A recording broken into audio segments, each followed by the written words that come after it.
Yo, welcome everybody. Welcome back to another GLDL playoffs match between the Rolled Gold Pretzels, coached by Goomy, and the Terrible Trubai, coached by Dan. This is a top four match in the Superior Division. I'm MBoss11, coach of the Milwaukee Mammoth Swines in the Huron Division. And I'm Embers. I'm coach of the Sham Banishellas in the Huron division as well. So, Yeah, so we're actually hopping right into this one. It looks like Dan's brought Indeedee, Azumarill, Zapdos, Arcanine, Crocodile, and Magneton, and Goomy brought Celesteela, Berserker, Runerigus, Buzzwole, Raichu, and Aerodactyl. right. So Raichu and Aerodactyl on Gumi's end have been relatively consistent leads. Or not leads, but relatively consistent mons. But outside of those, there's not really anything super fast on this team. But we do see the Rune and the Berserker, which could mean that there's a significant Trick Room mode here that Gumi Yeah. could be bringing. Meanwhile, Dan's bringing something relatively standard. Well, we did see that the Magneton is Scarf, not Eviolite, so that's obviously going to be more of a sweeping style Magneton. But we're really just going to have to see how this plays out to get any really further determination on what's going to happen. Yep. And hopping right into it, Aerodactyl Raichu is the lead from Goomy, and Magneton Crocodile is going to come out from Dan. Right, so Unnerve coming out from the Aerodactyl. It's a very underrated ability, but essentially any sort of berry that Croak could have. I believe it's Passo, actually, if I'm remembering correctly. I can check. No, never mind, it's Assault Vest. So, we're not going to worry about it too much here. However, the Intimidate off onto the Aerodactyl means that a lot of the offensive pressure is going to be neutralized, and it's going to focus more on the, it's going to focus more on setting maybe Tailwind fast. And the Raichu here means that Magneton has to use a Steel move against it to try killing it instead of a potential Thunderbolt. Mm-hmm. Yeah, we see that Choice Scarf come into effect from Magneton, outspeeding both the Goomy's Mons and just one-shotting the Aerodactyl. Raichu's going to use Charm into Crocodile, lower its attack. So it's now, -2. And Crook's going to high horsepower into Raichu and brings it down to Sash, even at -2. Right, so we can tell very easily how strong this Crocodile is. Like, it's probably Adamant 252. Again, this is something we can check. I have the pace for it, but yeah, it's Adamant 252, so that's a very, very strong Crocodile here. Yeah, and Celesteela is going to come in here. Definitely a scary Mon that Dan's seeing in front of him. Celesteela is just a monster. Right. But so really, we'll have to see what Goomy's plans with it are. Really, the main pressure here is from this Raichu, because again, Magneton just has nothing to hit Celesteela without that Raichu being gone, and since it's already locked into the Flash Cannon from trying to take out the Aerodactyl, that means that Dan has to make some sort of switch, or even two, like we're seeing here, to get some extra pressure onto Raichu and really get the offense going and get to Celesteela quick before it sets up too much. Yeah. Arcanine's gonna come in here, intimidating the Celesteela and the Raichu, and putting on that like fire type pressure into it. Celesteela only has 2 weaknesses, and fire is one of them. So definitely doesn't like to see that strong fire type. And then Crocodile's gonna switch out into Zapdos Galar here. Right, this could almost be a sack coming out from the coming into the Zapdos, just because we don't know what's going to come out from the Celesteela, but it could very, very easily be a max Airstream going into what could have been that Crook, and what's now going to be a super effective damage into that Zapdos. Yep, and Celesteela does max here, so it's going to be coming out from Goomy's side. Raichu's just going to Thunderbolt, does about a little less than half to Arcanine, and Celesteela is just going to Airstream into the Zapdos slot, pick up a KO, get a speed boost, get a special attack boost. All the things you want to see as a Celesteela player. Right, and this just puts Dan on it puts Dan on the back foot. And honestly, it's something you really don't want to be seeing here. However, Celesteela does reveal its Life Orb. Right. So that's really interesting because now you know that it doesn't have any sort of pinch berries. But Dan's gonna have to take his time here to figure out what's he gonna switch in with. Magneton he can't switch in because he wants to be firing off some Thunderbolts, but because Raichu outspeeds it, and it outspeeds the Arcanine, or Magneton outspeeds the Arcanine, he can't take out the Raichu before any... Wait, he doesn't have Thunderbolt, he has Electro Web, so Electro Web is actually probably the play here. The Arcanine, with that much chip, he's gonna have to max if he wants any sort of real pressure onto the Steela at this point. Yeah. Especially because, especially after that speed boost, Raichu most definitely outspeeds the Arcanine, and if it gets that Lightning Rod boost from an Electro Web, it will be one-shotting the Arcanine from the range it's at. Right, Unless it likely will outspeed that Magneton, though, because it's +1, and because Magneton's Scarf is essentially going off of whatever speed investment they have. Raichu's probably going to be faster based off of that, so we're not going to be worrying too much about the Lightning Rod boost and Electro Webs. Yeah. And we are actually going to see Arcanine maxing here, so it is going to try to live that hit from whatever targets into it.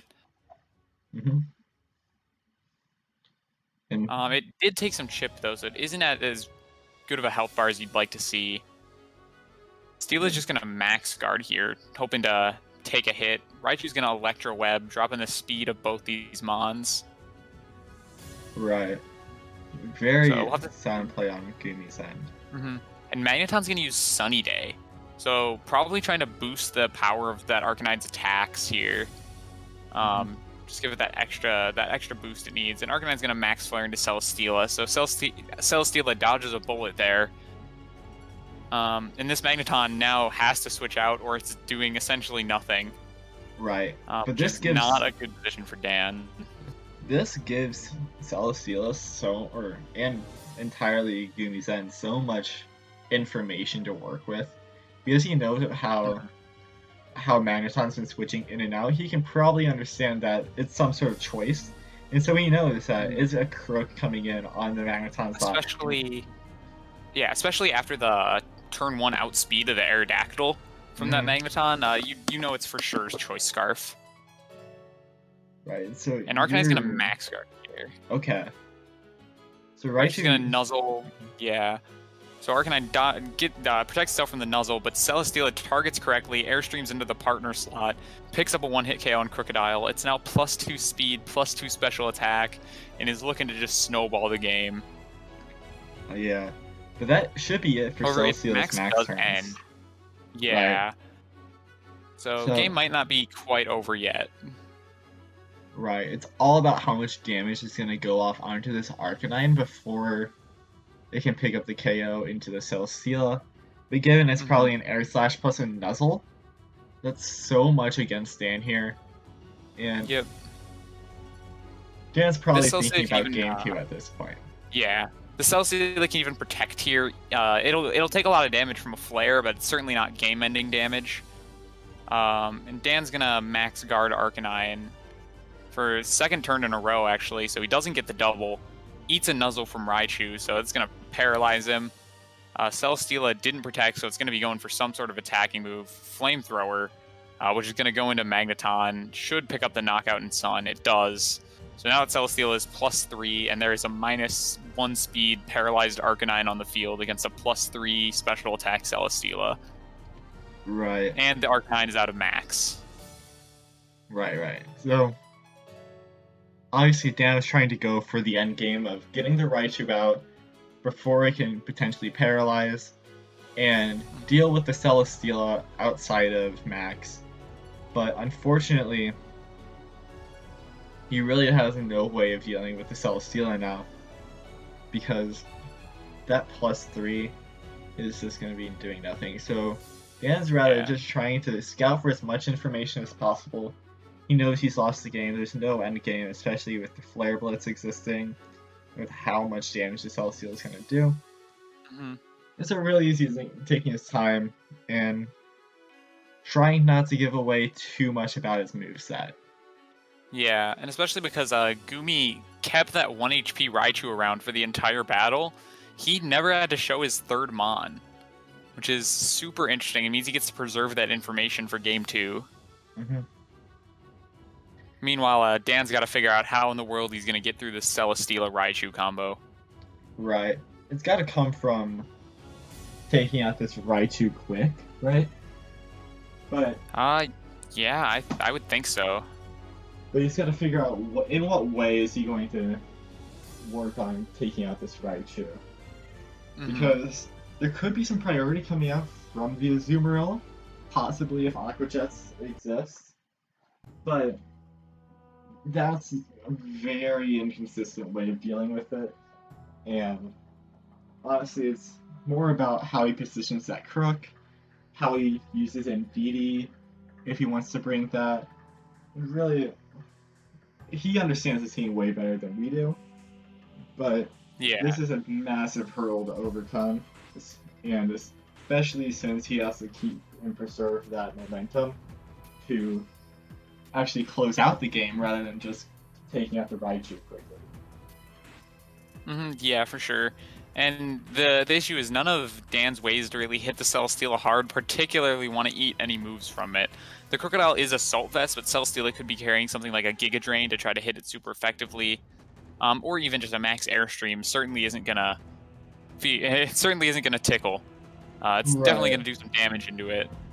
I believe we did see the +1 Max Airstream completely OHKO'd the Crook. So yeah, we have no clue how much it would have done outside of the +1 boost, but it definitely is going to hurt way more than Dan's going to like it to.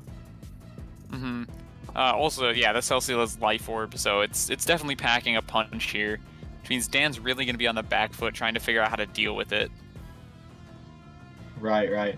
He also has to figure out how he's going to get in this Zapdos to get any sort of real value out of it without it instantly dying. Because we saw twice there on the switches, whatever switch stand was eating some sort of max move and instantly dying before anything notable could happen. Yep. So we actually see the same leads come out from Goomy here. No reason to really change it up. They worked out fine for him last game, and now he has even more information. And then Magneton Zapdos is the lead from Dan. So he is switching it up, trying to figure out how he can get through this lead and beat the Celesteela. Apparently this is how he thinks he's going to do it. Right, and so this Zapdos here is in a very, very interesting situation. Because to get any sort of value against this, against this Raichu, he really wants to max it to prevent any sort of extra, damage to come out. He also does have the Slum Berry, but I'm not sure if he wants to reveal that yet. So, Zapdos is just gonna bait an electric move into the Crook slot, and we're gonna see how this goes from here. Yeah. And after that game one where the Magneton outsped and KO'd Aerodactyl, I'd be surprised to not see a fake out into the Magneton. Actually, Aerodactyl just protects here, essentially having the same effect. Magneton's gonna Flash Cannon, doesn't kill the Aerodactyl. Raichu's gonna Electro Web, dropping the Magneton. Oh, actually, Magneton avoids the attack, so neither Mon getting affected by that speed drop. So we're just gonna do the same thing all over again. Except this time, there's no potential of fake out coming out from Raichu, and it's threatened by that Crocodile. Right, but we do remember that Raichu has this charm, and it can easily go out into Crook, and even if Crook is going to take it down to Sash again, it's still not something Crook wants to deal with late into the game. And so, I honestly would be surprised if Goomy doesn't just go for a charm into the Crook and try to prevent something into that Aerodactyl slot, like switching into Celesteela. Yeah, which is a very good switch here. It's going to eat that Flash Cannon pretty easily. Raichu's going to click Electro Web again. This time it does connect onto Magneton. So Magneton's going to get its speed dropped there. Magneton is just back to neutral at this point. Yep. And Crocodile's going to high horsepower the Raichu, bring it down to Sash. And then, yeah, so this turn from Goomy is really good. He got Celesteela in position, dropped the Magneton speed. I don't think he can be too upset about this. He can get a Charm off on that Crocodile if he wants to. So Celesteela certainly looks like it's in a good spot again to just, like, sweep through Dan's team. Right. And this Crocodile being Assault Vest means that it can't stall a turn and protect against that charm while the Magneton focuses down the Raichu to take it out, which is Hmm. the main thing here that he has to worry about. Yeah, we are going to see the Crocodile Max come out from Dan, though. I think he's just going to try to power through the Celesteela with the bulkiest thing he's got, which is going to be the Crocodile with that Assault Vest. Unfortunately, if Raichu can get a Charm off onto it, it's not going to be doing a whole lot of damage, especially into him on his bulkiest Celesteela.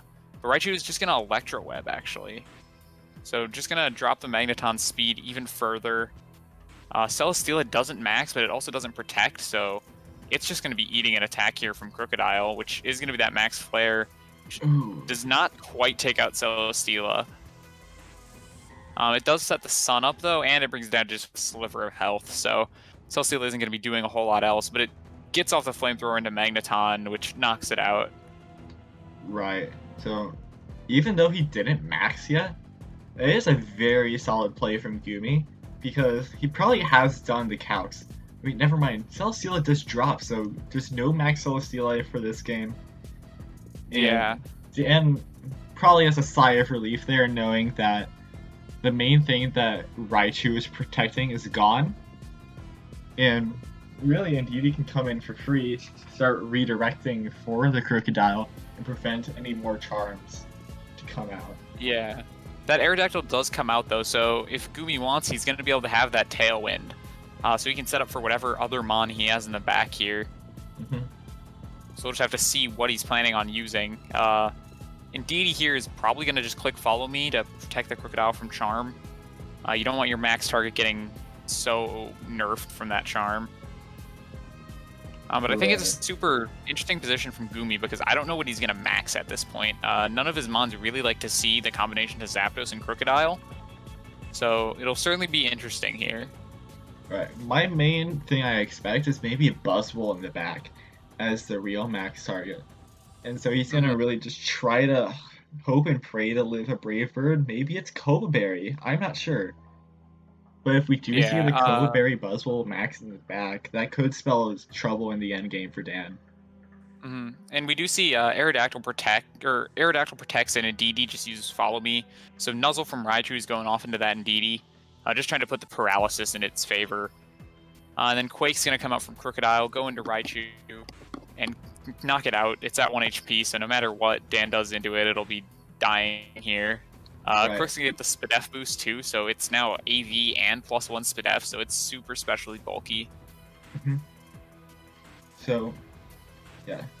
Obviously, that wasn't the most ideal play from Dan because he would have liked to have a lot more damage out. However, we do see. Okay, we get Buzzwole coming in. However, the main reason he went for that play and tried taking out the Raichu with the max move is just purely because he wanted to prevent any extra charms. And the less charms he has to deal with, the better he's able to deal with this Buzzwole before potentially having it say max Knuckle into your Crook, and all of a sudden your Max Mon's dead, and it's very fast against, let's say, your Zapdos. So, Goomy has a very interesting position for dealing with Dan, and it's really going to come up to how they play this out here. Yeah, for sure. We do see the Buzzwole max most likely coming out from Goomy here. Yeah, that Buzzwole is going to come out, so it's got to have some way to deal with the Zapdos and Indeedee here to be maxing. But I'm sure Goomy's got a plan for that. Right. It is also worth noting this is Crocodile's last turn of max. Oh, the Indeedee gets full parried here, and Aerodactyl just gets to use that Tailwind. We're gonna see big Buzzwole, max Darkness into Indeedee.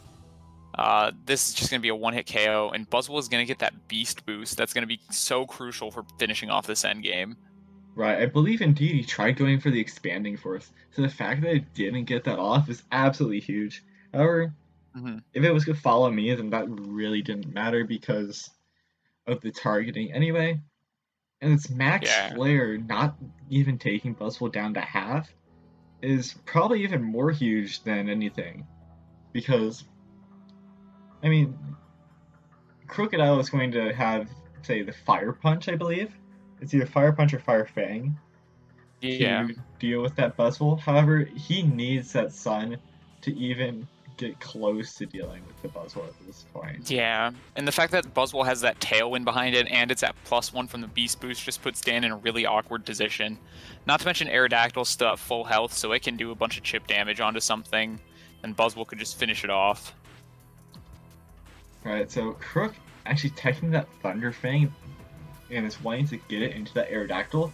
Pretty smart move because in endgame versus the Aerodactyl is not favorable for the Zapdos. However, a Crocodile versus the Buzzwole isn't very favorable either. Really, he just wants to single it down to one target in whatever means necessary. You see Yeah, his dual BB come out to Aerodactyl. Arrow. Yeah, Oh, the and actually crit probably crits the matters. first one. I don't think it mattered based on how much damage the first one did. I think it was dead regardless. Okay, it was close though. Yeah, definitely a close roll. Buzzwole actually max lightnings into Crocodile, which doesn't do anything. Probably hoping to hit that Zapdos, but Crocodile. Arrow's taking the Conberry. Yeah, so Aerodactyl's gonna tank that hit. Now it's a 2v1. Goomy has a max Buzzwole still, which is just gonna probably obliterate this this Crocodile. Right. So maybe a Fire Punch into the Buzzwole would have been a little bit smarter on Dan's end, knowing that Zapdos could just die before it gets any moves off. However, Yeah. Crocodile. Yeah, here comes the either max way. Knuckle, Mhm. and that's just gonna end the game. Yeah, there's no good way of dealing with that there. So, Yep. Yeah, congrats to GG's to Goomy. both players. GG's to both And yeah. players. Yeah, And congrats to Goomy. Yeah, I think both players played very well here. I think Celesteela is just kind of an insane mon. Right. Nothing really to say other than Celesteela and Raichu broken, and Dan didn't have the best ways of dealing with that. Yep, but I mean, Dan had a great season. Can't be too disappointed on top 4. And congrats to Goomy for moving on to finals. Yep.